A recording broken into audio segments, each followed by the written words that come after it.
Hello friend, बैशाख मासरे प्रचंड खरा एई रौद्र ताप को सह्य करवा केतेकंक पक्षरे संभव हुए नहीं। आउ एई समय रे साधारणतः अंशुघात बा सनस्ट्रोक बहु लोकंकु होइथाय। तेणु एई समय रे सरकारंक पक्षरु मध्य किछि निर्देशनामा थाए, एमिति जिनिस नहीं हाथ रे जाओ, एई समय रु एई समय बाहर नहीं।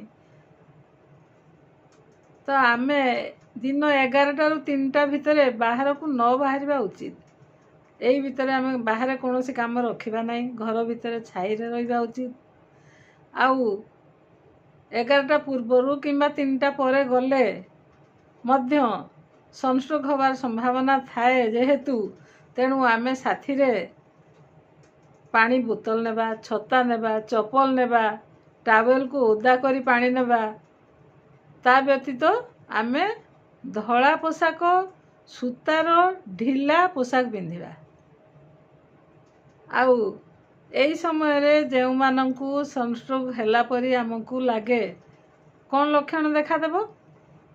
बहुत शोष हेबो, बहुत शोष हेबो, देहरे उत्ताप लागिबो, मुंड बुलेला भलिया लागिबो, बांती बांती लागिबो, अस्वस्थी लागिबो, अचेत होइगला भलिया भी लागिबो।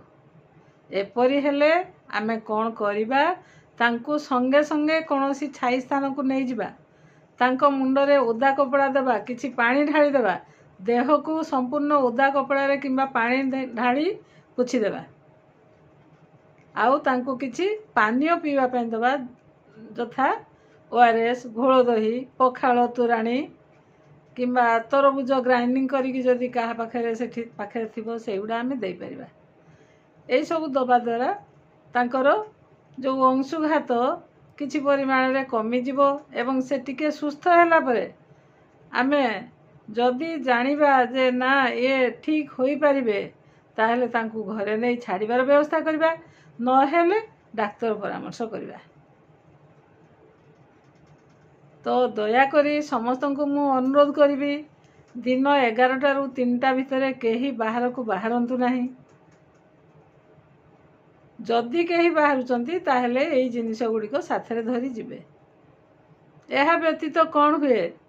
हीट क्रैम्प आउ हीट एक्जॉशन एई भली हीट डिजॉर्डर किछि मध्य देखा देई थाए।